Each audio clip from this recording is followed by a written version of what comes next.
তো দেশ চালানোর মতো কোনো যোগ্যতা নাই। উনি অপদার্থ সরকার। হিজলা ইউরা সরকার হিজলা।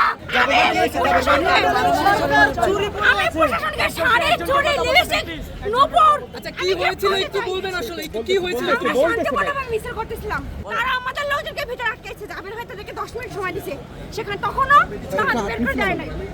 আমাদের লোকজনকে ভিতর থেকে বের করে পরে ঝুমাপো গেছে, ঝুমাপোদেরকে বের করতে দেয় নাই।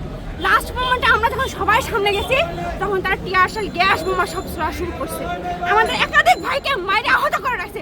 আমি ইউরো সরকারের উদ্দেশ্যে একটা কথা বলতে চাই, আমি শাড়ি, চুড়ি, পায়ের নূপুর, নেল পালিশ গিফট করতে চাই। উনি ঘরে বসে থালা বাসন মাজুক, উনার তো দেশ চালানোর মতো কোনো যোগ্যতা নাই। উনি অপদার্থ সরকার। হিজলা ইউরো সরকার হিজলা। আব্দুল্লাহ জাবের জুমাপুর কোথায়? জাবের ভাই সাদেক কায়েম, ঝুমাপু, শান্তা আপুদের সবাইকে ভিতরে আটকে রাখছে। ওনারা যদি কিছু হয় এই ইউরো সরকার দায়ী থাকবে। এই ইউরো সরকার, এই প্রশাসন দায়ী থাকবে। ওনারা নাকি হাসপাতালে? ওনাদেরকে আটকাইছে, আমরা দেখছি আটকাইছে, আমরা মহিলা সবাই